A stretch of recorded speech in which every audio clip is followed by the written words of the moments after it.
Welcome back, everybody, to the Knights of the Dawn podcast, where we talk about anything and everything Brandon Mole. I'm Jessica. And I'm Megan. And today we are going to be talking about the last 5 or 6 chapters. I think it's 4. Really? Hang on. It's 4. Inverted Tower Vault. We're talking about chapters 18 through 21 of the second book of Fablehaven, Rise of the Evening Star. Mm-hmm. And boy, have we been excited for this one. Yes, I am excited to finish this book and talk about this climax. Mm-hmm. This is a really good climax. Yeah, it is. All right, so we are going to start with chapter 18, Diverging Plans. And so in this chapter, I love how we have like sleep-deprived Seth and Kendra just like sitting at a table being like, okay. Just trying to keep their eyes open. Like, I don't know, too tired to think. Yeah, it's Avatar vibes. It's not the best time to make like a life-altering decision, like world-altering decision, you know? Like, This is an important artifact that could literally change the world, and they're like, well, what should we do? I don't know. Sleep-deprived. Are there cookies in the cupboard? Yeah. They're like, we need some sugar or something. Like, get this out of us. Yeah. So, Kendra wants to, like, try and leave the preserve and try and find the Sphinx, and Seth is like, no, we need to, like, go and, like... Full throttle. Take down the Revenant, go into the tower, and get the artifact. You know? A 12-year-old and a 14-year-old. Trying to conquer one of a set of traps created by some of the smartest and most powerful wizards of all time. Yeah, and they don't know. Great idea. They don't know Seth. anything. The only thing he knows is about the Revenant, and he has a very, very a decent plan, but a very Seth plan. It's like flying by the seat of your pants kind of plan. But so yeah, Seth's plan. They have the potions from Tanu, and their plan is to take the feelings potions, the courage one specifically. Seth's gonna chug it and charge the Revenant. Yeah, because the courage potion he thinks will like counteract the fear that comes from the Revenant, so he'll be able to actually move and take it down. And I love how Kendra is just like, are you sure that's how it works? Yeah, she's like, I think you're just thinking it will work, and I don't know. And I love how both of them are so, like, they're both very scared. They've both been through a very traumatic 48 hours to 72 hours. And they both fall back on what they know. Kendra's like, no, we need to fall back, regroup, and find somebody who can help us. Like, her go-to the last time was she went to the Fairy Queen. So now she wants to go find the Sphinx, somebody who she knows more than she does and can help them. Whereas Seth is just like, nope, I'm going to trust myself, and I know I can do it, and I'm just going to go for it. And that really is their respective personalities. But I really do like that you could clearly see that Seth has grown since the last time that they went through something like this. Yeah. I mean, he has a plan. Yes, he does. Which is good. And, like, he's willing to go through with it. That's the thing I just love about Seth is that he's like, let's, like, get this done kind of vibe, and I love it. Yeah, and so... I love he also is just like, I'm not going to let anything stop me, not even you. So when Kendra goes to the bathroom and takes a minute to think, she comes back and guess who's gone? Seth. And he took Mendigo and is going to the Grove. And so Kendra's like, oh, crap, what do I do now? He had time to write a full note. Yeah, she probably, seriously, she's so tired, she just, like, zoned out in the bathroom. And then all of a sudden she was like, well, how long has it been since I got in here? We also had a very good, I liked a quote from Seth during this argument as well. Like, they're talking and, like, they're just going back and forth about this debate. And Kendra just says, you're exhausting, Kendra says. That's when you say when I'm right, Seth said. That feels like such a younger sibling thing to say. Like, you always stop the argument right when I start winning. I just love that so much. But yeah, so like Seth has such like faith in himself, and he knows like that he feels like this is his best option. He says, you go get the Sphinx, I'm going for the Revenant. And he's just gonna do his best to take care of business. And I'm just like, this child, like, honestly, if Kendra weren't around, if Grandma and Grandpa weren't around, like, he would get himself killed easily. he should be dead, honestly. Like, I think about it sometimes. Yeah. He should be dead. If you go through every single one of these books, it's just kind of amazing that Seth makes it through all of them. Yeah. No, but yeah. True. Next scene, I believe, is Seth is at the Grove and ready to take Well, first he runs into Tanu, and Tanu is also an albino. Which we did know. Yeah. But he, sees him walking, and he's like, oh, whoa, okay. And then he makes it to the Grove. Yeah. And so this Revenant, just for a head count, has now taken out Warren, Coulter, and Tanu. It is so powerful that Vanessa is scared to go for it. And Seth is just like, I got this. I mean, he has been there before. That's something he has up on everyone. He has felt the fear before. And I think that's where his confidence comes from, is that he's felt it before. And he's also taken one of Tanu's potions. And so he knows how potent they are, like both of them. And so I think part of his confidence comes from the fact that he has encountered both of these things before, and he thinks that it will work. He does manage it. I love how it describes this confrontation, because he chugs half this courage potion and starts getting very cocky. Like, he puts down the flashlight and starts throwing punches. Yeah, and, complimenting himself. And I'm like, oh my gosh, this is so cringy. That was a ton of courage. You've become the cockiest person alive now. And so then he goes into the Grove. He sees the Revenant and he starts goading it. He starts jogging towards it too. Yeah. He's like, let's get this over with. Yeah, and then, but then, the Revenant actually starts, pouring on the fear, and it just, it describes it as, this dark cloud, this, coldness that is, encroaching on him and, eating away at the courage. Yeah. And, he chugs even more of the potion until it's empty, and he keeps going, but, I just, Seth's determination in the scene is just, it's a highlight for Seth, let's be honest. Oh, yeah. This is his best moment out of the first two books, for sure. He just says, nope, I'm going to keep going. He is literally being strangled at one point. Yeah, at the very end. And he's the effects of the courage potion are gone. So he is going, he is fully, It's Seth at the end. It's Seth. It's his determination that pulls it through. Or pulls it out. But, so yeah, it's that pure, he's, determined. He's, Coulter had sacrificed his life to save me when he said he wouldn't. Kendra is relying on him. All of these people, he's I can't fail. And it's just that overpowers just straight through the fear. And he manages to pull out the nail that's in the Revenant's neck. And I also like that Mole gave that quick bit of acknowledgement and humanity to the Revenant. Yeah. After the nail comes out of its neck, Seth describes seeing a little bit of relief. In the face of the Revenant. It's it was kind of trapped of its own existence. I just thought that was very interesting. Just that quick little bit of... Yeah, that was interesting. Seth is back. Seth has his moment. He has the moment where he saves everyone he wanted. Soon to be overshadowed. But yeah.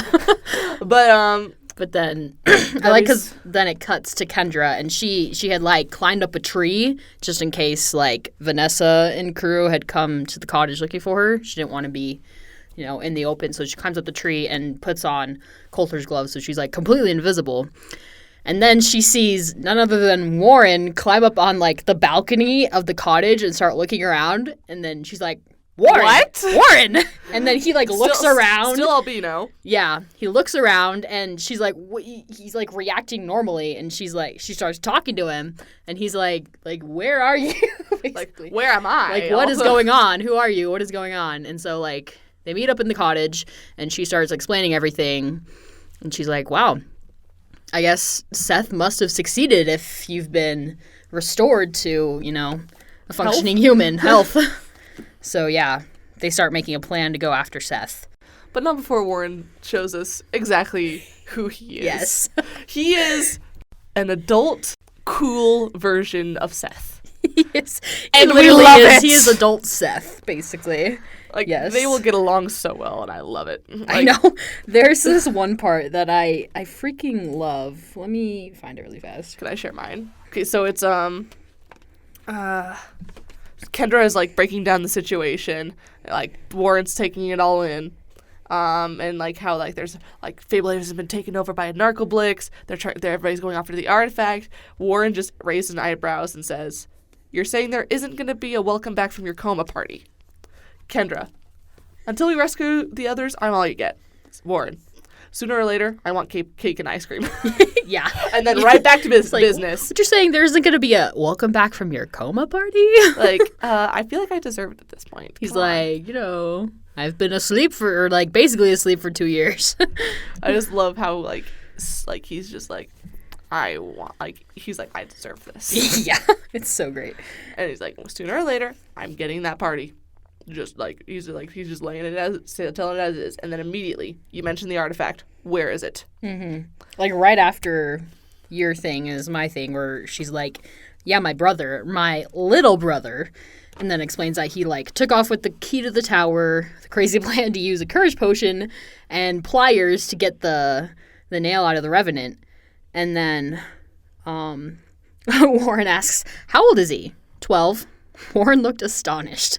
What kind of training does he have? Not much. It's just like, I feel like I could just like read Warren's mind and just be like, wow, this kid is ballsy. Like, I kind of like this kid already. I haven't even met him. Like, I'm going to like this kid. He just knows from that minute. He's like, it's just like, this is great. Like, as soon as he said 12, he's like, oh, it reminds me of myself. Yeah. Because you can guarantee that Dale and Warren were almost exactly like Seth and Kendra. I think it's very similar. Dale being the Kendra, like trying to temper out Warren, but Warren just being like, ooh, and Warren's centaur over here, giant over there. Ooh, let's go explore that weird, creepy cottage. Yep. Like, and Warren is the younger brother too. Exactly. Like it's just I can just feel like that would be the vibe. So great. And then Warren does say that he is part of the Knights of the Dawn. Actually, no, he doesn't. He told Dale. He like confirms it because Kendra's like, "Oh, the Knights of the Dawn," and then Warren's like, "Wait, how do you know that, Dale?" And he's like, "Ah." Telling that guy a secret is like writing it across the sky. It's so great. It's such a brother thing to say. He's like, "Yes, I am part of the Knights of the Dawn." Even then, that is like Seth and Kendra. Like Seth's always like telling Kendra things, and Kendra's spilling the beans every single time. That's true. That is Seth's true. Always like, I can't tell you anything. And she's like, "'Cause I'm trying to protect you." Mm-hmm. I just thought that was hilarious. Still continuing to break it down, talking about other people who would become mute albinos, and then somebody's locked up in the dungeon with Dale. Jackpot! Warren announced. What? Cookies. So yes, we get. He's such a man-child, and I love it. It's so funny. Oh man, Warren is so fun. Anyway, yeah, they get all their for Warren their stuff. Yes, we have been waiting for a long time. It feels like to talk about Warren. So yeah. Mm-hmm. So Kendra like explains the situation. They get all their stuff together. Mendigo comes back, and then they head off to the Grove after Seth. I love Warren trying to like he is a little bit proud. Like he has a bit of a pride complex. Like he's like, no, I can run. Gets like through like a mile, and he's like, okay, fine, but I'm running again in like 20 minutes. Yeah, he's very stubborn. I think for him, you gotta like admire his ability to bounce back, because he's literally been, basically comatose, catatonic for 2 years. And for him, he thought it was like a couple hours, maybe a day or two at most. And so now he has to he said like he's starting right back where he left off. But then I feel like he has to, after this, it doesn't talk about it in the book or anything, but I imagine he has to kind of come to terms with the fact that he lost 2 years of his life because of this, and has to get back into life and figure things out, which is kind of crazy. Yeah, and also like he's also going into this less like fit, like because he describes like he doesn't have the wind he used to. Like yes, he hasn't like his muscles haven't like atrophied from like disuse for over the past 2 years, but like he's still like he's not in the same shape he was. Yeah. And so he doesn't have any of the gear that he had. Exactly. And so he's going into this arguably much less prepared than he was when he went to face the Revenant the first time. Yep. Another part that I like, when they get to the Grove, they find Seth's emergency kit, and then Kendra's like, oh, he lost it from the first time he came, and Warren's like, wait, the first time? So it's another one. He's just like, wait, what? What's going on? He's just being like constantly more and more impressed by these two. Like first, like Seth saying that he was like telling him that Seth was just going to go to the tower initially. He's like, okay, dang this kid. Kendra has an enchanted puppet. He's like, okay. Yes. Seth has now faced the Revenant twice. He's like, these kids are cool. Yeah. And then when Kendra mentions that she now is like, she went to the Fairy Queen's shrine. She's like, yeah, I saved Fablehaven last year. I have the coolest cousins ever. He's like, wow, these kids are, wow. He's like, these kids are cool, must protect. Like, more experience than I expected. So they find Seth, who is wiped. Yeah, completely passed out. Managed to wake him up with like a nice little potion, as well as wake up Kendra as well, who needed the jolt. Yeah. Instant caffeine or something. But like, it was probably a 5-hour energy or something. Yeah, just chugged it. Whoa, wow. There we go. Ready to go. But and I love how like there's a quick thing where Vanessa is in control for like just like 5 seconds. Yeah. Where she sees that A, Warren is cured, B, Seth is still good. So she's like, okay, that means everybody who was an albino is now healed or whole, and, like back in the game. Yeah. And the way is clear. Like she can get to the vault. And that they're probably going to go in and she can go in after them. And so she immediately leaves Seth's body, and it's like, yeah, they know she's coming. They know she's coming. And so it's like, they're right behind him, and it's just very interesting. And I love the quick questions that Kendra asks to confirm Seth's identity. Yeah. It looks like Vanessa has left Seth's consciousness, and but Warren's like, let's make sure. Ask him something only he would know. And Kendra is, what dessert did you hate in your school lunch last year? Cherry cobbler. And what was your favorite shadow puppet Dad used to make? Chicken. How do you even make a chicken? I have no idea. Food for thought. But I don't know. You gonna try it? Try it on the wall right here. The thing I know is a bunny. Come on. You can't really see it because of the light. Yeah. That doesn't look too... For context, I don't know if we'll leave this in, but Jessica was just trying to make shadow puppets on the walls to try and see if she could make a chicken. But there's like 8 or to 10 There's too many lights in here. There's so not enough shadows. Yeah. Dog. Yeah. Okay, we're done. But there's like 8 shadows of it because the light is not concentrated. A beautiful dove. Good job. Okay, yeah, we're done. Sorry. I just wanted to see if I could make a chicken. I could not. But, and then I just love, like, Warren's respect goes up even higher. Potion or no potion, your brother must have the heart of a lion. Yeah. Yeah, he does. I hate it, but I love it. Yeah. Seth, see, he's good. He does good. Yeah. He really does. He's always there when it counts. Yeah, he's gonna make a couple of dumb mistakes. Like, he's gonna capture a fairy. He's gonna trust the wrong person. But when it comes down to it, when you need him to show up, he shows up. Yeah. And he learns from his mistakes, too. Very true. He makes the mistakes, but then he learns from it. Yeah, and there usually are mistakes of naivete. Yeah. Like, he doesn't know the consequences. That's just because he's young. Yes. And even then, sometimes when he does learn the consequences, like, going into the woods can get you killed. But cool I could things also in the woods.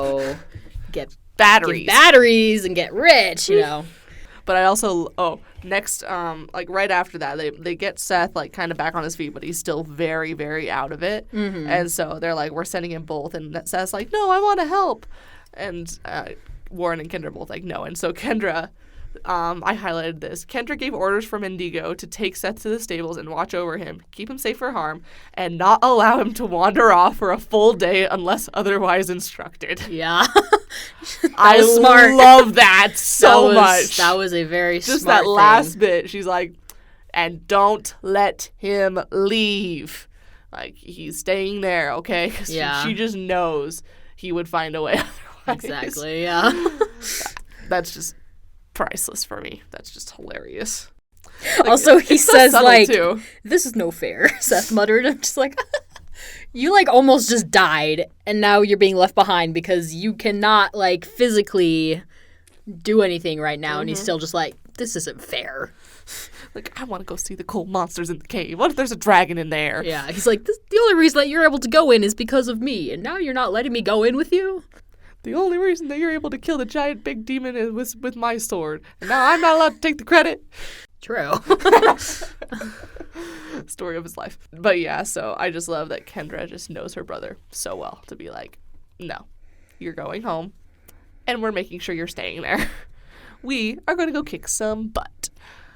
Or like she's just kind of going because otherwise she's kind of, well, no, she's going for good reasons. Like, she's she has like decent abilities that could help. Yes.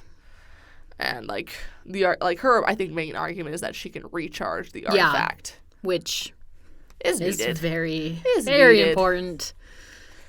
Okay, so I just love how Warren's like, okay, here we go. It's like, we're going in. Like, charge up the guns. Yeah, we're going in with blazing, and they get in belly of the beast. Mm-hmm. And I love how many times he gives Kendra an opportunity to back out. Yeah, like, if you go in. Like, you can't leave cannot back without out. the artifact. Yeah. And I like that that's part of the design. That's really smart. Mm-hmm. They say if you start going in, it is like, you get to the end or you die. Mm-hmm. Like, apparently, what was it? They said going all the way to the end, there is a chance of survivability. But if you try to go back, it is, like, certain impossible. Death. It is certain death. Yeah. You take the chance that maybe you'll survive to the end or you don't go in. And Kendra is like, let's do this. Mm-hmm. What a queen. What a queen. You either finish the game or you don't play, basically. Yeah. I also love, like, when they open up the entrance, Warren gets another solid quip in. Like, it, like, starts dropping down in, like, concentric circles to, like, make, like, a staircase. Yeah. And Warren just goes, they just don't build entrances like they used to. Like, it's so unnecessary, but so Warren. It's so funny. Honestly, I feel like it's something Seth would say if he was there. Yeah. Like, Warren, you just feel like that, like, back in my element. Like, you can just tell, like, this is where he is, like, this is where he feels alive. Mm-hmm. Like, he's excited. He's still serious. He's definitely an adrenaline junkie. But he does appreciate the danger. Yeah. Like, which is why he's trying to warn Kendra and, like, knows he's going to protect her. But at the same time, he's like, we're going to have some fun. Yeah. They do have one last chance to turn around. Because when they go down the stairs, they come to a place where there's, like, a bunch of, like, things written in, like, different languages. And it says that Kendra can read, like, a couple of them, which means that they're fairy languages. But it says, this accursed sanctum lies outside the domain of Fablehaven. Do not proceed. Go in peace. That's, like, their last chance to turn back. And I like that that's, like, a warning. Like, the treaty, the protections that humans get in these preserves, they're like, they do not apply here. Mm-hmm. If, like, you do not need to harm something for it to have permission to kill you. Like, you have no protection here. Yeah. Get out. Like, these traps, I like how, like, they were designed to be very, very difficult. So, like, as soon as they get in, I love how Warren is, like, immediately showing his experience. Mm-hmm. He is tapping with the key, which is, like, so it was, like, a long, slender pole. Now it has a spike at the end once they like used it as a key. Now it's a spear. Or javelin, as is used to great effect multiple times. Yes. So, yeah, he's, like, tapping in front of them. He's finding the trick staircases. Mm-hmm. Which is something that you would never think of unless you were experienced, like you said. And, like, it makes you feel like Warren really is, like, a treasure hunter. He knows what he's doing. And everything. Good old Night of the Dawn. Mm-hmm. They make their way through to the first obstacle. I don't know what you want to call it, where there's a door with a keyhole, and they see these paintings on the wall of, like, these different creatures, beings. They say that so Kendra saw a blue woman with 6 arms and a body of a serpent, a minotaur, a huge cyclops, and a dark man from who the waist up looked like human, and from the waist down had the body and legs of a spider. Ugh, yeah. An armored snake-like man wearing an elaborate headdress, and a dwarf in a hooded cloak. And each of the images had a key hanging around their neck. Mm-hmm. And so Warren deduces that they have to fight one of these things to get the key to the door and able to move forward. And so they choose the Minotaur because they figure he might be slower and that he'll be able to. Also, there's, like, sand around the room and there's quicksand. And so they go through and they mark all the quicksand areas with X's so that they don't accidentally... Or, like, lines around them. Yeah, so they don't actually, like, walk into them because that's part of the trap, Because of course. Because of course it is. Warren showing his experience. Like, they have to touch the painting in order to, like, activate the creature that's within it. And so Warren touches it, and he's ready to just go for the stab right off the bat, but it appears behind him. Yeah. And Kendra, wearing the glove so she's invisible, is like, behind you, and Warren immediately dives to the side and begins, like, this elaborate game of, like, cat and mouse. Yeah. And it's, like, it's super, like, Warren gets him on the nose, stays out of reach.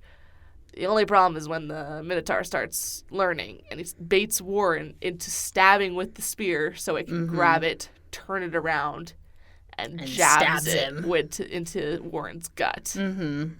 And, like, at that moment, the Minotaur starts going after Kendra, but Warren's bleeding from a stomach wound, charges forward with his own bloody spear, and manages to still take out the Minotaur with a feint by pretending to fall into one of the quicksand piles.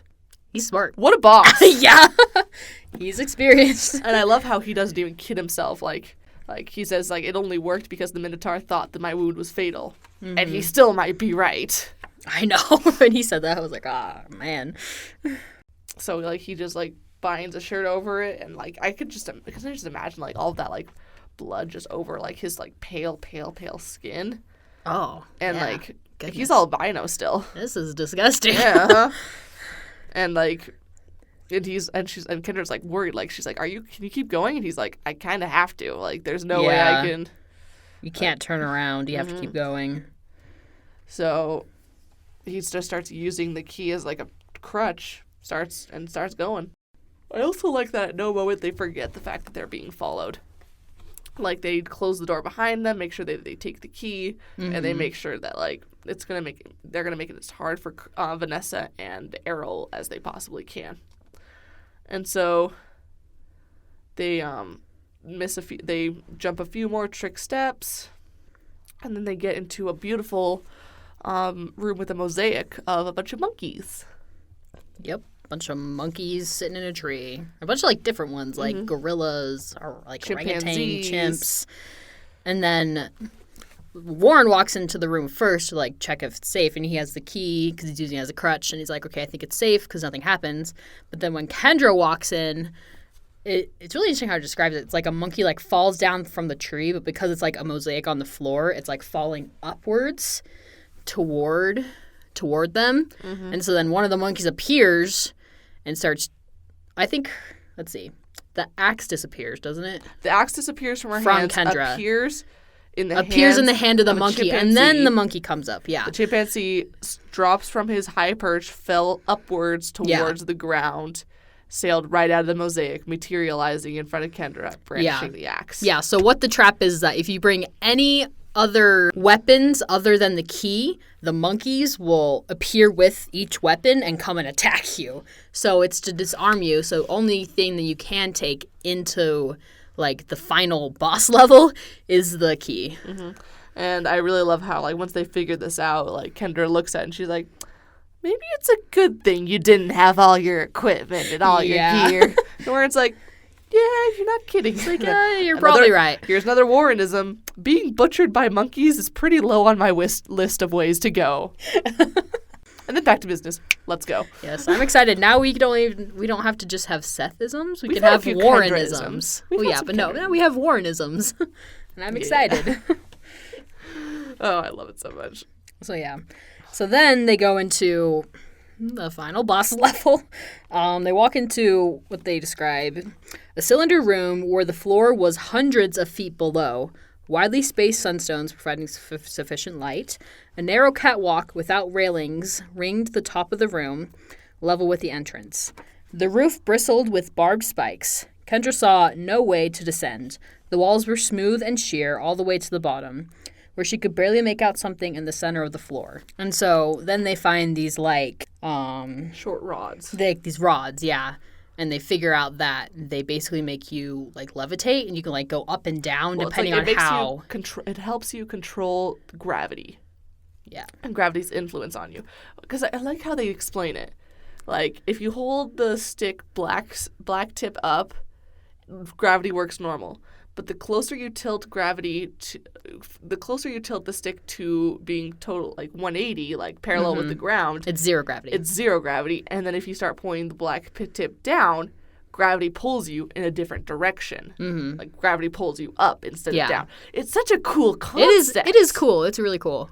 Mm-hmm. And then they figure out that if you let go of the rod, it immediately goes back to its place in like the wall, and so you have to hold it. So if you're on the floor hundreds of feet down, and you let go, your rod is gone. You're stranded down there, and exactly. Somebody can't grab two. Yeah, if you grab two, you get like electrocuted. Struck by lightning. Yeah. Yeah.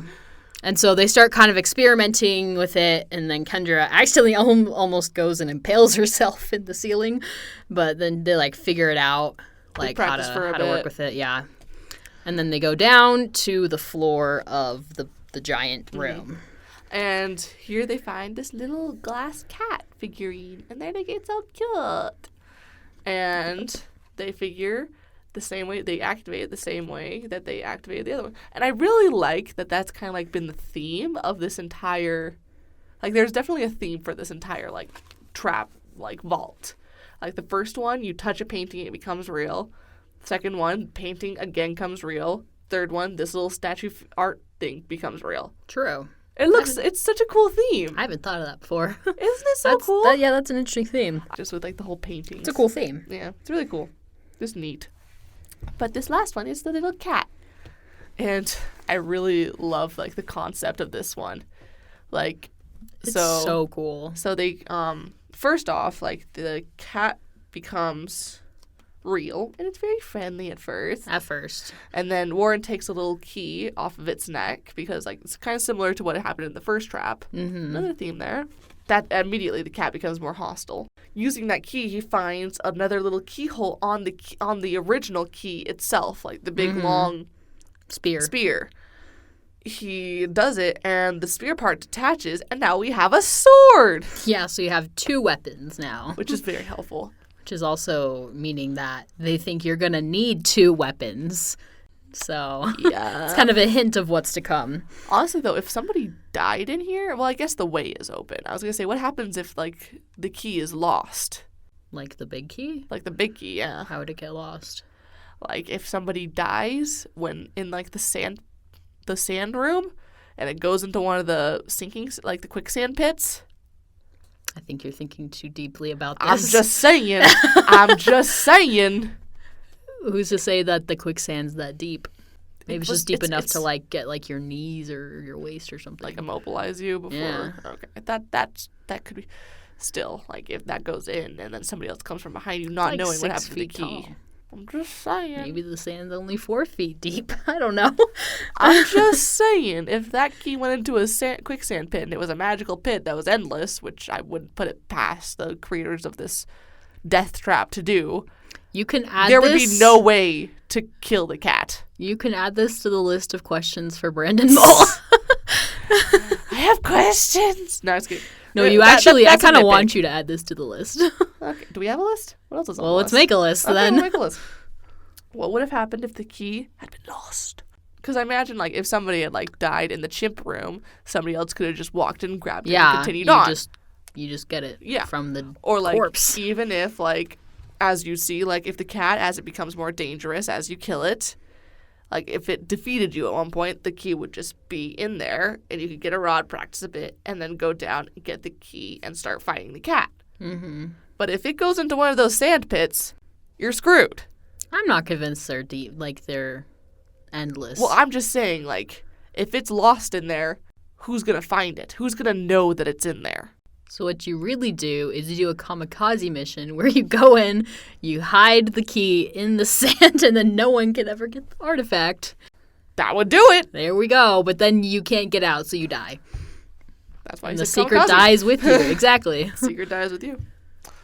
That's interesting. That would have been brilliant. They should have done that. If the sand is deep enough, I guess. Which I don't think it is, but I don't know. I believe it's meant to be a death like those sand pits are. No, what you actually do is you drop it down the fake staircases. That'll do it. But then if you fall, get the artifact. If you fall into the fake staircases, like the secret is lost forever. That's a better problem than the sand. Yeah. I'm just saying. Okay, then ask them. That's the question. What if someone did fall with the key? Would it like magically reappear? Ooh, maybe. Because I just feel like the wizards who created this place initially had to have like some trust in the adventurers that you're not going to try and get in here if you're stupid. Like you wouldn't have gotten past the Revenant. Seth did try to get in there. You wouldn't have gotten past the Revenant if you were stupid. Maybe I feel like because the wizards, they had to make it so like it wasn't impossible to get. So I feel like there would be some kind of fail safe where they would like reappear somewhere. Yeah, that's fair. Or else it would be, like, impossible because you can't kill the cat with no weapons. Mm-hmm. Like, that would not... I mean, unless you had, like, magic, maybe? Yeah, or a potion.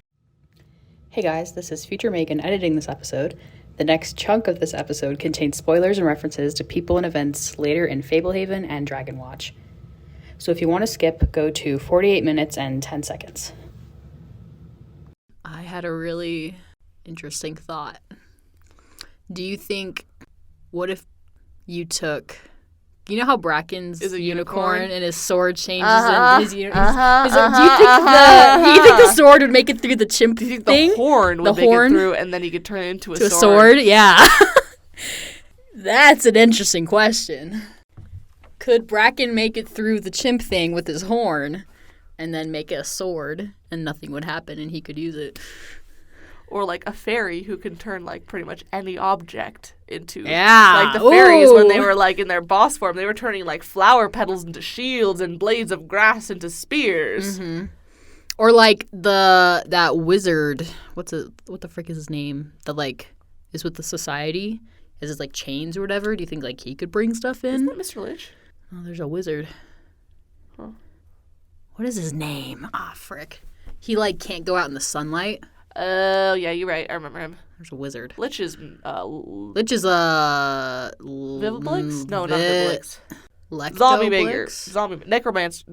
Lectoblix? Raise of the Dead? Or is it Viviblix? No, Viviblix is Drain's life. So it's... Oh, wait. I don't remember. He's a Blix. He's some kind of Blix that raises the dead. Because he's the one What am I doing? I have the book that literally sells me. So do I, technically. Is it a Necroblix?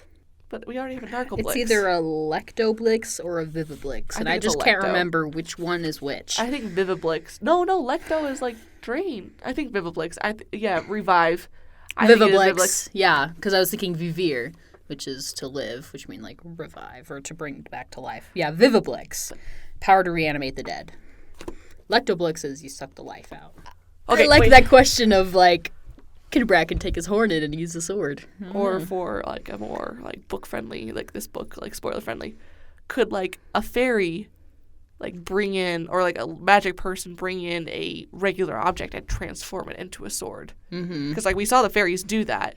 Yeah. When Kendra was helping to free Fablehaven. That's true. Like magical creatures cannot get into this vault area. Like we see that Mendigo can't get in, Hugo can't go in. Oh, yeah. So would a fairy be able to get in? Or like another magical creature? Bracken could do it. Sorry, I keep saying spoilers, but I don't care. I don't know that he can. Why not? Because he's a unicorn. Yeah, but he's like, if he's not in his unicorn shape, I feel like... Or could like, what's his name? Okay, then why can the wizard go into the Dreamstone? He's not a mortal. He wasn't a dragon, though. What about Navarog? He goes into Las Mesa. You right. He's not immortal. He's a dragon. So I feel like if a dragon can go in, then a unicorn can. But I don't think a fairy could. I feel like Bracken could go in. If a wizard and a dragon could go in, a unicorn could. In his Well, and Gavin even switches into his dragon form. But I guess maybe you could argue that the magic is gone because the artifact is, but I don't know. But the wizard does go into the Dreamstone before they leave with the artifact. Does Mendigo enter the grove after the After the Revenant is gone? Does he? Or do they take him? I don't know. Let's go check. This is the coolest conversation we've ever had. Nope. They emerged from the grove and hurried to Mendigo. So it's still cursed. So that grove is still cursed. Yes. Is that because the artifact is still there and therefore the protections are still in place? And could Mendigo have entered post removal? Because the argument as to why Hugo and Mendigo cannot enter is because they are they are magical creatures. Yeah, but they're not like beings like unto mortals. But when Bracken takes his like human form, I feel like especially without his third horn. Yeah, especially like he cannot change into a unicorn at all. I think he could get in without his third and could Calvin come in? Because he can't go into that castle. He can't cross that boundary. I don't know what the rules are.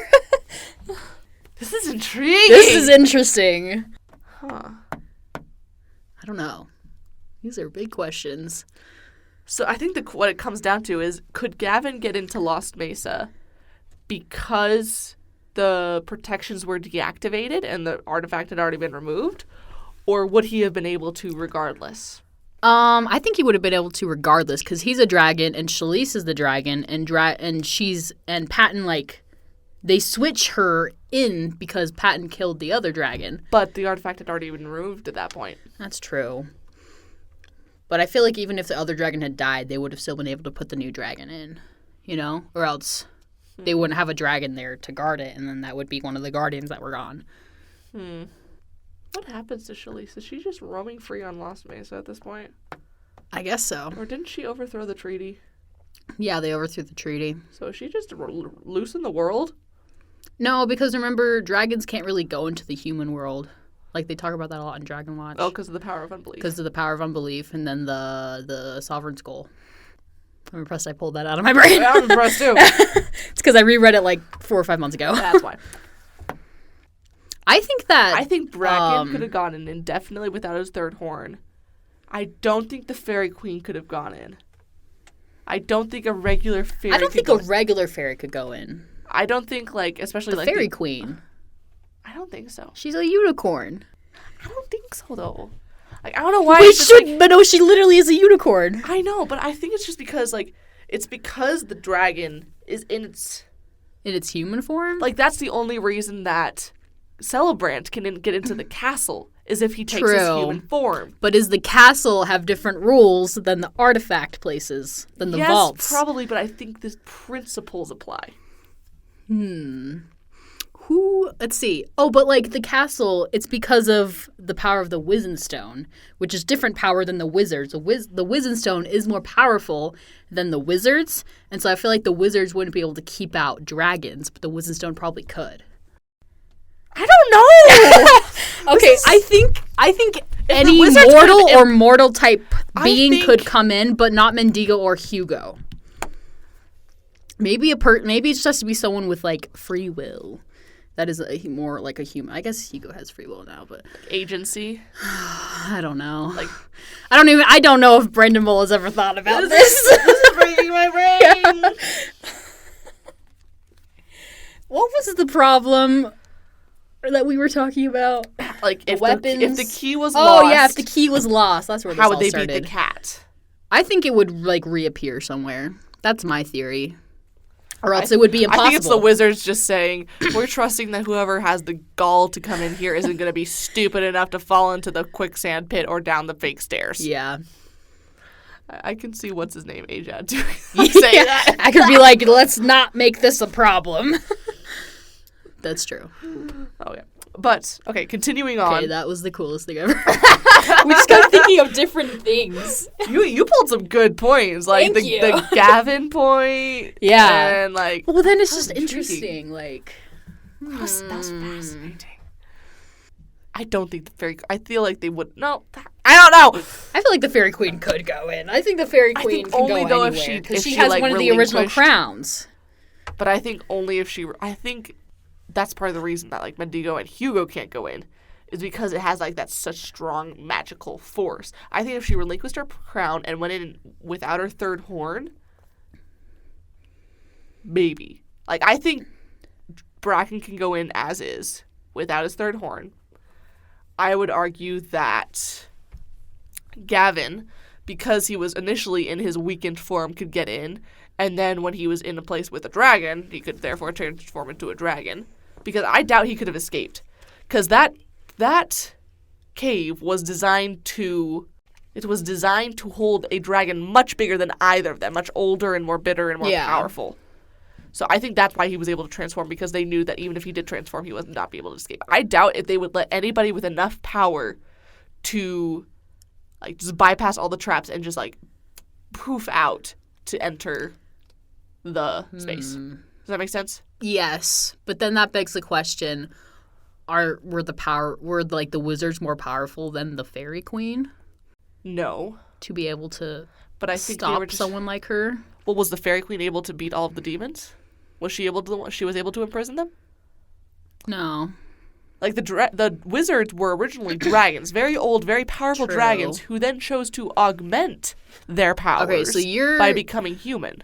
I see. I wasn't seeing this as like your argument, but now I do, that they wouldn't allow someone as powerful as like someone like the Fairy Queen, because then they could probably go through all of the things and still get out. Mm-hmm. So that's your argument. I don't know. Like, I think that's why they don't let Hugo or Mendigo in, because they could handle those traps. Because they can't really die. They can't die. They would be able to take on the Minotaur. They would be able to take on the chimps. They themselves are weapons. They would take on the cat. That's why I think they won't let it in, because it has to be a human or near human. Mm-hmm. Someone in a human form. With mortal capabilities. Or near mortal capabilities, such as a wizard. Your point about the wizard getting into the Dreamstone? The Dreamstone still stands. Yeah. But at the same time, I don't think that... Well, the wizard's not nearly as powerful as the Fairy Queen alone. I think the wizards would be more powerful together. Yes, like there were I think there were 5 or 6. Like, there were 5 wizards that created. The most powerful wizards of all time, yes. Was he a wizard though? Like, I wish I could freaking remember his name. I don't know that he was. I feel like it starts with an M or something. Miraz? Mirag? I think it is. No, Miraz is the guy from Prince Caspian. I know, but I think it's like it is something. Yeah, it's like something. It starts with like an M. Let me go on the wiki. I'm gonna say that I'm gonna guess that he was not a traditional wizard, because I want to say that Ajad was like Agad. Yes, him. Agad was like one of the last traditional wizards, having once been a dragon and taken on the permanent human form in order to augment their powers. Okay, once we get to the 4th book. the wizard guy from the 5th book. I think doesn't he come up with the 4th? Is he in the 4th? No, I know he's in the 5th one. He's in the 5th for sure. He's in the 5th a couple of times. Mm-hmm. If you have not finished Dragonwatch, do not listen to the past 5 minutes, because we just talked about things of. I was trying to bring it out too. I was trying to bring it out of the spoilers, and then you boiled it right back in. Well, it was an interesting question, and I wanted to see where it would go. And it went to a very interesting place. The cat is very interesting. Yes. Okay. So now that we're done from spoilers, welcome back. We went on for a long time. Sorry about that. No, I think people will enjoy it.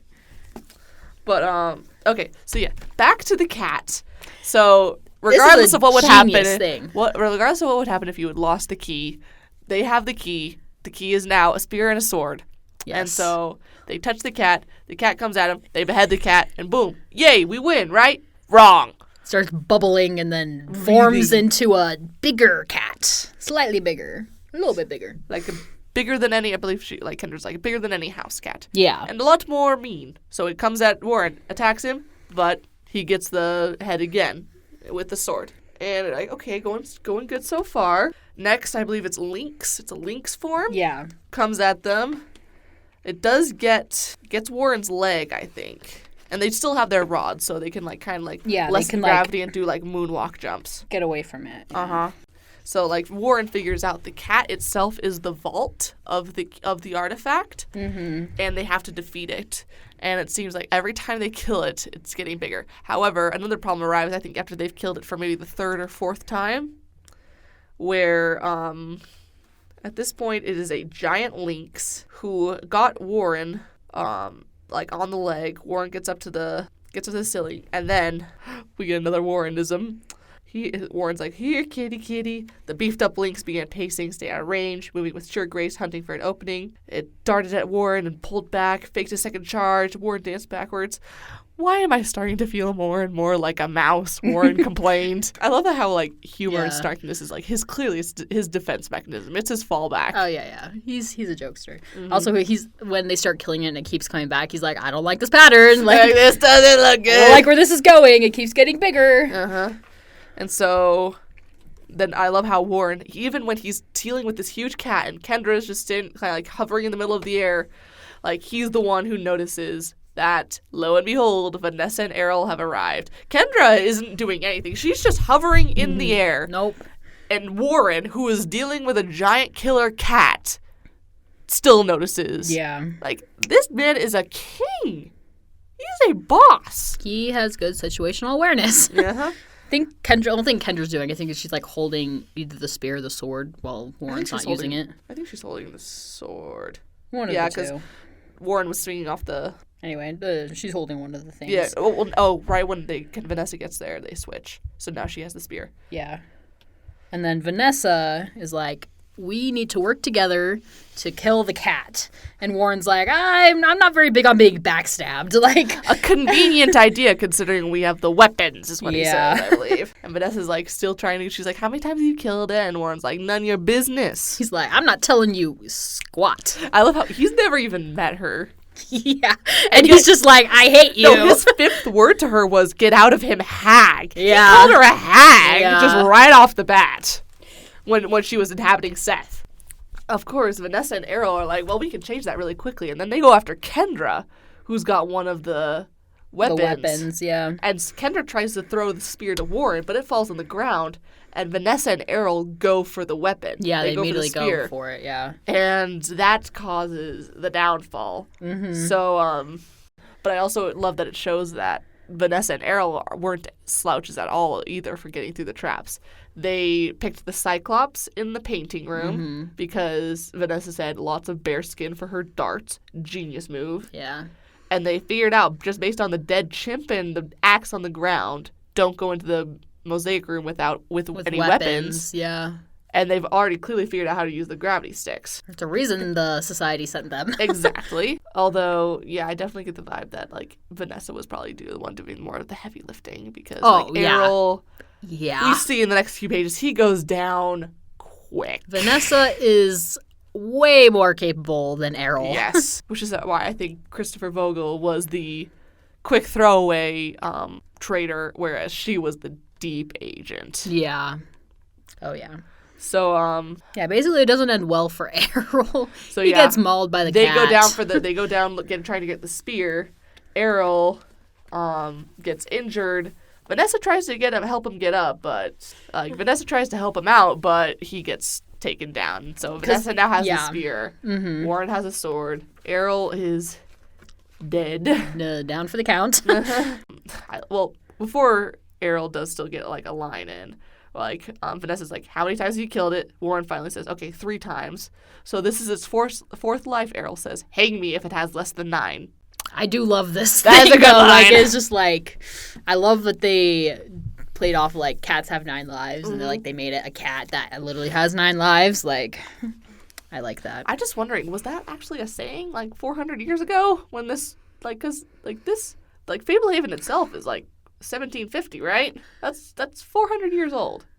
300 years old. Oh, I promise I can count. I think the thing is older, isn't it? Yeah, the thing is even older than that. You are making more little nitpicky things. I'm just saying. Maybe this is where the cats have 9 lives saying comes from. You can go Google that afterwards. It has something to do with Egypt. Google it right now.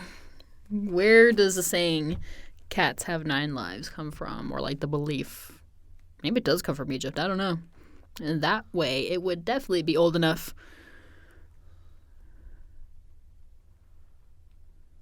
Apparently Shakespeare referenced it. Was it like the 1600s?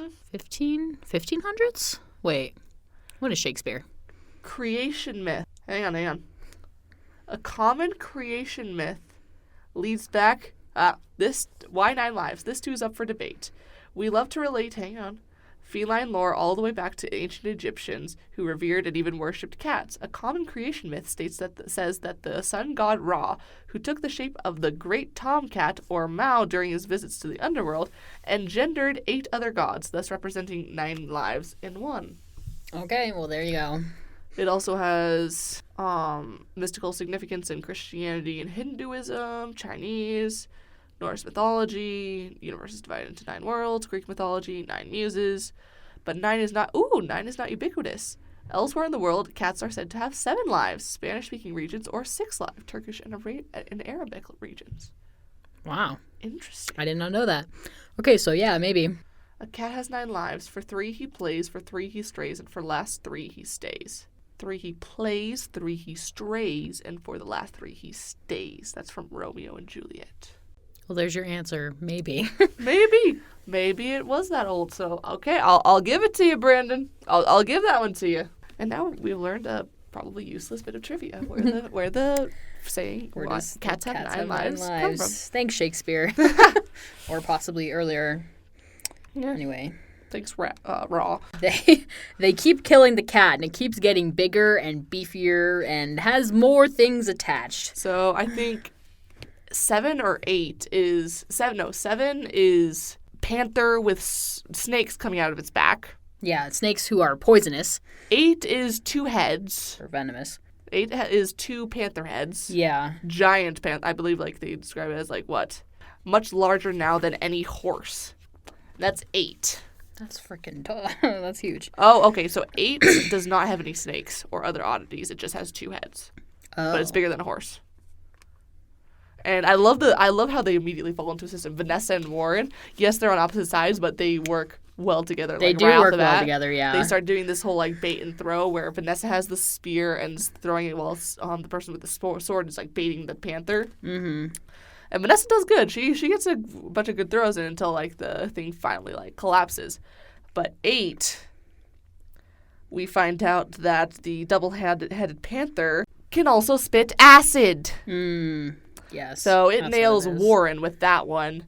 They manage to get him up to the catwalk and try to get him stabilized. And Vanessa's she looks through Tana's pouch and she finds a gaseous potion. She's like, this will turn you into a gaseous, basically you will become a cloud, like a mist. Mm-hmm. And Warren says, no.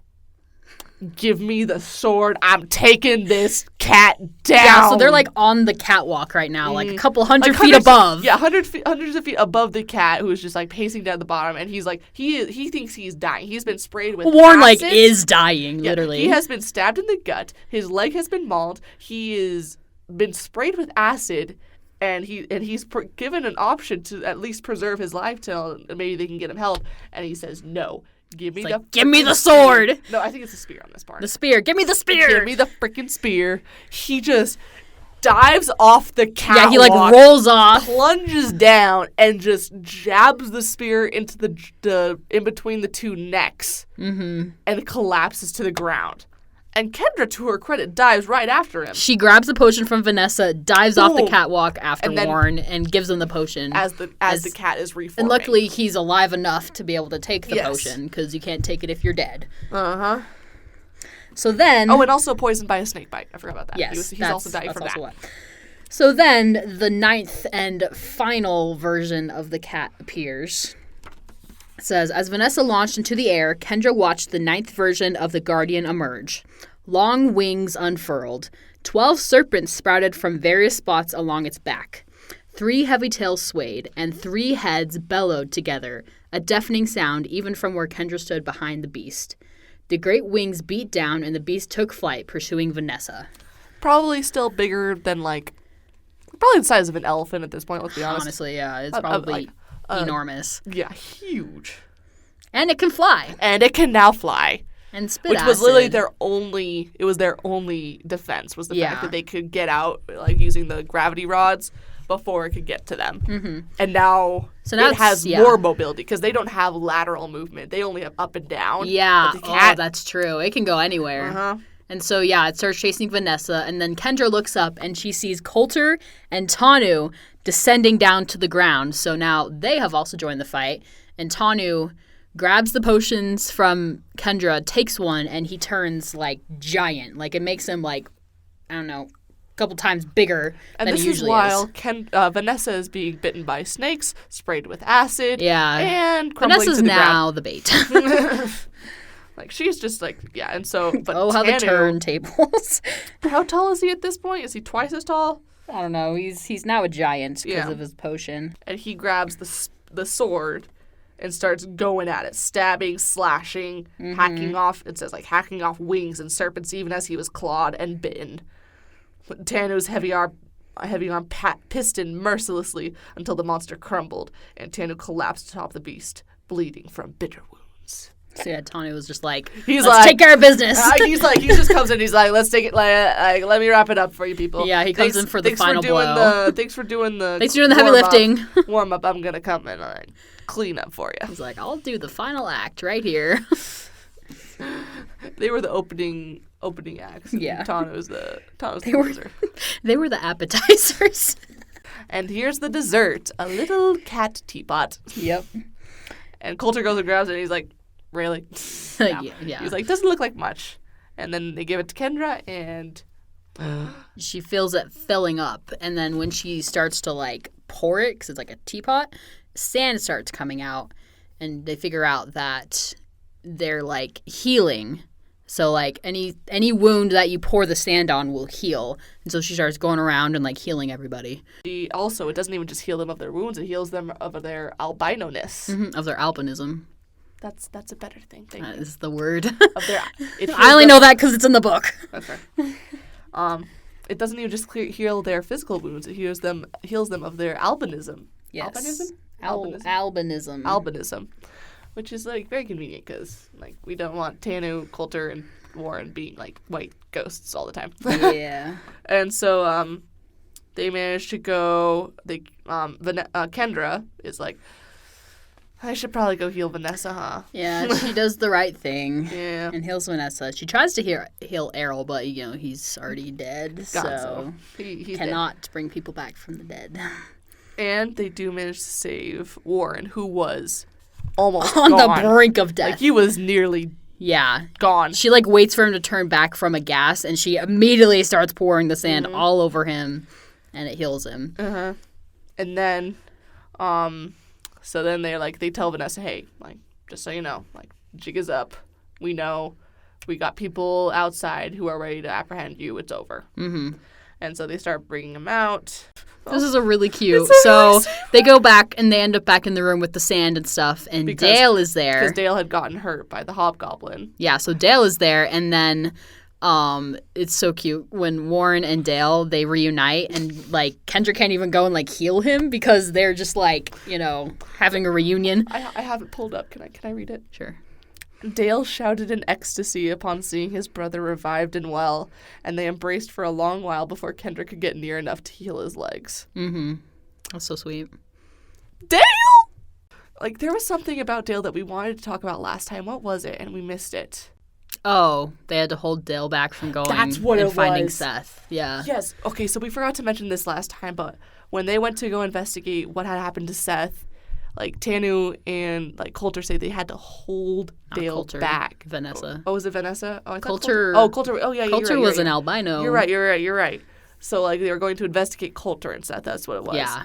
Tanu was like, we had to hold Dale back from charging like going into the grove. Yeah. And I can just imagine for what that must have been going through, like, for Dale.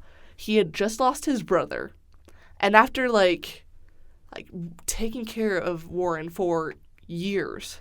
He's like, it's very clear that he feels very protective over Seth and Kendra. Mm-hmm.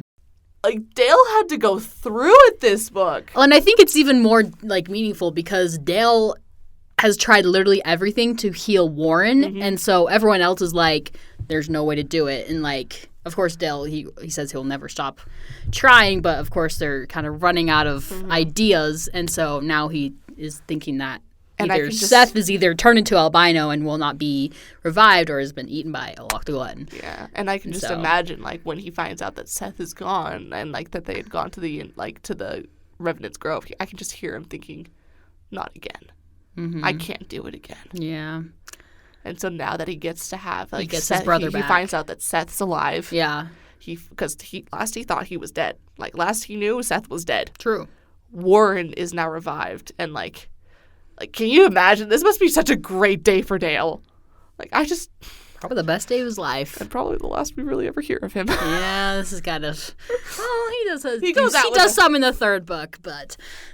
Yeah, not okay. much. But I just love the fact that Dale is given this, like now I've seen, like, he's wiping away tears of joy. Yeah. Like, I love you, Dale. Like, okay, I love you for this, Dale. Like, you and Warren deserved that. Okay. Alrighty, moving on to chapter 21. We start off with Seth being jealous that he wasn't there. He's a jelly boy. Yeah. He's like, tell me about the cat again? Like, I imagine he's probably just been like, oh, come on. Like, tell me again how cool it was. Like, Whereas Kendra's like, I nearly died. Yeah. You nearly died. Let's keep that in perspective. And Seth's like, but it must have been so cool. He's like, but it was awesome. And I love how she does end up still kind of, like, telling extra details of the story, like, about Vanessa when she was hosed down with acid, and Seth being like, all that to guard the lamest thing ever, a shabby old teapot. A teapot that cured all your zombie wounds, Kendra said. Yeah. I know it's useful, but it looks like a bad decision from a really pathetic garage sale. You just like it because your fairy voodoo made it work. Also, I love how he's like, a giant flying snake-covered three-headed acid-breathing panther. If you didn't have witnesses, I'd be sure you'd made it up just to torture me. But yeah, so after our friendly sibling banter, or not so friendly, depending on your perspective. But Grandpa is been healed as well. He had his legs broken at the beginning of this book, and now he's healed, and so now he's good. So that's nice. And so now they're going down to witness Vanessa's judgment, or incarceration. So the Sphinx showed up at the very end of the thing, and they took custody of Vanessa, and they, like, put her in the dungeon, and she's been watched for this entire time, probably like about a day or two, saying, like, to make sure she doesn't go into another one of her, like, narcoleptic trances and take control of anybody. And so the Sphinx, however, comes up with a brilliant idea of how to keep her contained. So at the beginning of this book, when Grandma Sorensen was going through and showing Seth and Kendra the dungeon, she showed them the quiet box, which can only take one prisoner at a time and would keep its prisoner in, like, a trance-like state. Yeah. Where they're not aware of time passing, like, they cannot be, like, they cannot talk, they cannot hear anything from the outside world. Yeah. It's like nothing is happening for them. I think it's described as, like, a sensory deprivation almost. Yeah. And that way, like, it's also, like, dampens her ability to be able to control people, and so she won't be able to control anyone while she's in the quiet box. So it's, like, a perfect solution. So, yeah, that's, like, that was the problem, is that they didn't have anywhere that they could guarantee that she would be either watched 24/7. And so, quiet box. Sphinx is like, that's the perfect place. And they're like, but what about the person who's already in there? Yeah, you have to put someone in to take someone out. So there's already a prisoner. And the Sphinx says that he knows who the prisoner is and that they're not, like, so powerful as to warrant dangerous. such a prison. Okay, so basically, they end up putting, just to, like, summarize so we can get to the meat of this discussion, they put Vanessa in the quiet box, and out comes this guy with, like, dressed in, like, rags and, like, cuffed and manacled with a hood over his head. Yeah. So the Sphinx immediately escorts out and leaves with. However, before Vanessa went in, she told Kendra, I remain your pen pal. Which is what they said earlier when she was teaching her about, like, the Umite wax and stuff. Kendra hears that and thinks, that seems like a weird thing to say right before you are sentenced to life in a limbo. But so she ends up going down to the dungeon that night after Vanessa's been put in the quiet box with her Umite candle. And she goes to Vanessa's cell and finds a very, very long message for her. Basically, what Vanessa's message is like, I have information. Basically, it's like Vanessa showing her hand because, you know, she's going to be stuck in the quiet box, and unless she, like, reveals something, she's not going to have anything. And so her lesson all along is how the society, they always set up a threat and then send someone in to get rid of the threat. In order to build trust. Yeah, so that's what she did with Errol, and then she reveals that the Sphinx is the leader of the Society of the Evening Star, or at least according to her. Mm-hmm. There's a question about if Vanessa is, a reliable source. But, of course, that would be quite the betrayal. Mm-hmm. I love, she, immediately knows that will be a very hard pill to swallow for anybody. And she goes, okay, I know you're not going to trust me. Mm-hmm. Let me lay out, 2 pages of reasons as to why. And I love how she, hell hath no fury like a woman scorned. That is literally this message. Yeah, she's like, he totally betrayed me, and so I'm gonna. She's like, he could have earned his most loyal follower if he had just said, "Oh, I have a prison off the preserve that I can put her in, and she will never hurt anyone," and then released her as he went, because he suspects that she knew who he was. Yeah. I mean, she's a very good spy. So. Yes. She's very good at what she does. Yes. And so, he could have earned himself, a very loyal follower if he had trusted her. And saved her, but yes, he didn't. And he could have very, very easily. Yeah, he could have been like, oh, I'll go put her in this prison or whatever, and then, actually, Easily. And then he didn't. Very easily, but he did not. And so she's like, well...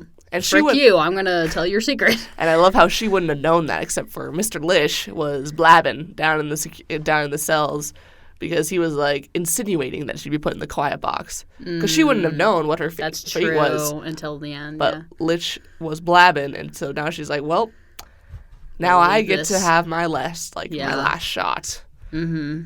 And so she's like, I may only have one dagger, but I'm going to stab it in his back right now. Yep. He was saying he knows that she knows who he is, that he's both, he's playing both sides, as leader of the Society of the Evening Star and as, a friend to the caretakers. She claims because she is a known traitor, he gets to look like a hero and a friend of Fablehaven, as he locks her in the most secure cell. Even if he's not the leader, even if he doesn't know for sure that she knows his secret, he gets to just have the comfort of knowing that she is safely put away and can't tell anybody. Mm-hmm. And then he gets out of it a powerful ally, whoever was the previous occupant of the quiet box. Whoever was in there. Yeah. And now, undoubtedly will be indebted to the Sphinx for freeing him. There's an extra layer. I like how Vanessa, ends the letter, or the note. If not your friend, your disillusioner. Mm-hmm. I was like, oh, man, yeah. Well, you did just kind of, bring things crashing down. Mm-hmm. But that is if she's telling the truth. Mm-hmm. And she's, even, saying, she doesn't know how many artifacts he has. He's been at it for centuries. And then she says, considering his actions at Fablehaven and in Brazil, he has apparently decided that the time for aggressiveness has arrived. Beware, the evening star is rising. Had he trusted me, his secret would still be safe. But he spurned me and underestimated me, so his secret is revealed. My loyalty is no longer his. I know much more that could be useful to you and your grandparents. And then she just leaves that little note to be like, so you can come talk to me whenever you that was want. The ultimate tease. Yeah. Well, she's very smart in how she gives away information. Mm-hmm. She does it to her benefit most, which is, obvious, a good tactic for her, but Vanessa still kind of sees herself as Kendra's friend. Yeah, but I feel it's also, I feel Vanessa is very good at manipulating relationships, and so that's why I find it hard to believe that she would really be a friend at this point. So when do you think she gets to be the friend point? Probably the 5th book. Because right now, I feel what she set herself up. I think she does like Kendra and sees potential in her. But she used Kendra to get her message out, to be like, oh, I'm your pen pal, and then trusted her to go find the message. And then, she adds things like, I have more information that could be useful to you and your grandparents. and stuff like that. Like, I feel like at this point she's still, like, manipulating her relationship with Kendra a little bit to try and help herself. That's fair. So, yeah, it's not real friendship at this point. Yeah. It's more spy tactics. But I think she likes Kendra. Yeah. Like she sees potential in her, but I wouldn't say she's a friend yet. Yeah. That's especially fair. After betraying her. Okay, so right off the bat, if you get this message, do you believe Vanessa? No. No? I wouldn't take it all the way. Okay. No, I would be skeptical. I mean, it's almost like if you look at it from one side, it makes sense, but if you turn it around, it also makes sense. It's hard to know people's motives. And so she displays the Sphinx actions as one way of his motives, and he's saying a different thing. So it's like he said, she said, you know? And so that's like one of the questions at the end of the book. What do you think of the end of the book? What reasons are there to believe the final message? What reasons are there to disbelieve it? So what reasons are there to believe it? What does Vanessa have to lose at this point? Nothing. She just wants to take one last shot at her employers, is what she said. Like, she's like, she knows that odds are she might not be believed, and that's why she gives so many reasons. Yeah. Like, she's like, just listen, hear me out, is basically her point. And I love that she just doesn't say, like, the Sphinx is a traitor, and then, like, say, like, open up the box so I can tell you more. Yeah. She lists all the reasons. Like, she wasn't using it. Like, for this one thing, she put all of the reasons out, put it all out on the table. Yeah. Instead of, like, lording the information over their heads. Yeah. In order to get out of the box. So. Well, and I also feel like she knows people well enough that if someone just makes, like, a random accusation and doesn't explain what they mean, a lot of the time, because it's such a big thing to, like, accuse someone of being on, like, the leader of the opposing side, that she would know that they probably just wouldn't believe her off rip, and they wouldn't even, like, blink. They would just think that she was saying that just to, like, get out. And so she's smart enough to know that she would need to put forward some reasons and some evidence behind it. Yeah, I think just one reason to believe is that she wasn't using it as leverage to get out. And I would say that the Sphinx did seem eager with the whole, like, the person who's currently in the quiet box is not a threat. Like, then why is he in there? Like, that just seemed like... Yeah. That seemed like a bit of a suspicious thing to me. Like, okay. We're putting a narcoblix, a dangerous narcoblix who is very good at her job, in one of the most highest security cells in existence and releasing its former occupant, not knowing what he is capable of. So, do you think there are any reasons to not believe Vanessa? Because I kind of have one. Do you have any? She is a revealed spy. Yeah. She worked this entire time to manipulate and lie to them. What better way to go out than to cast suspicion on their greatest protector? Or exactly. Is how they see the Sphinx. Yeah, because if she is, like, a loyal member of the society, what else would she do rather than... Like, who's her biggest enemy? Make them question who they can trust. Like, that's just going to sow more chaos and be better for society. So, honestly, it can be hard to know who to trust in this situation, because if you lose the help of the Sphinx, who is, you know... knows, like, all of, like, the caretakers, has now one of the artifacts, took, like, the prisoner, like, he knows basically everything. Like, it seems like the Sphinx knows everything. And if he really is on your side and you, like, accuse him of being the biggest traitor in the history of traitors, like, that's kind of a bad thing. Yeah. So what do you think, readers who have not read further than this book, or who have want to? What were your reactions when you found out? Separate yourself from your future knowledge, whether he is or is not a traitor.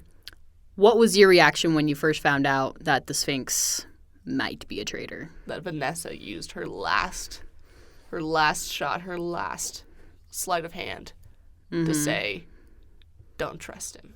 I think I think another reason to trust him is that even after the betrayal, like when, like, Vanessa was nothing but, like, even after when they were, like, meeting up in the vault, she was probably being manipulative, like, hoping that she could get away with the artifact if, like, Warren and Kendra were to fall.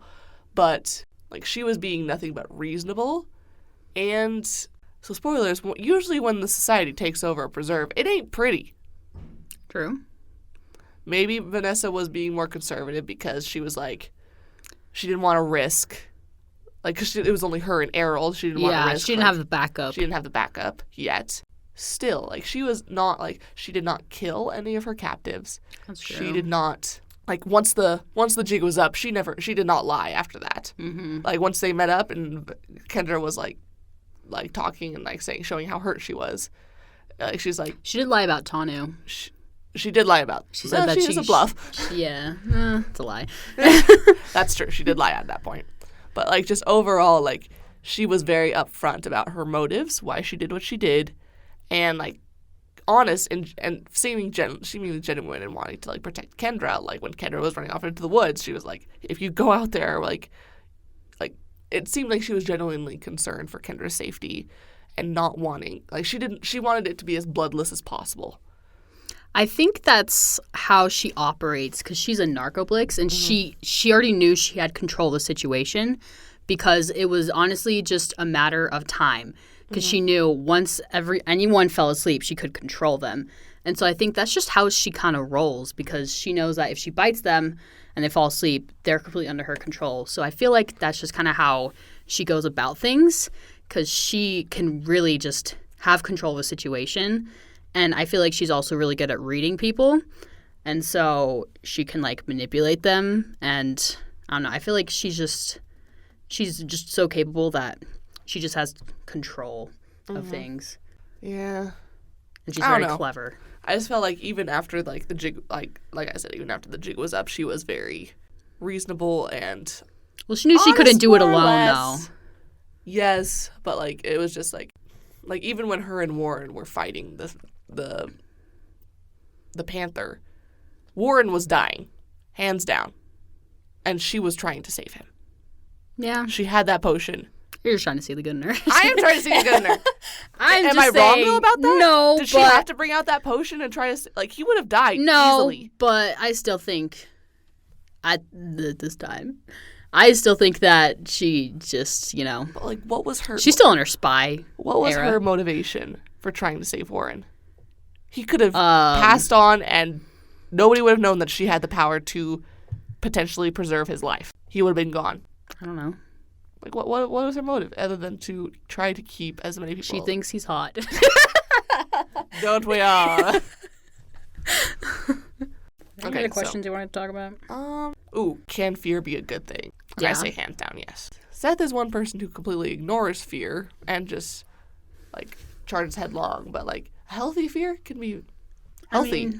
I don't know if he, like, ignores it. I think he does things despite it. Yeah. Like, maybe, like, now in these books, he's not super, like, afraid, like, normal afraid, not, like, the magical kind of afraid. Mm-hmm. I think in later books, he is more afraid, but he kind of does things despite being afraid. Mm-hmm.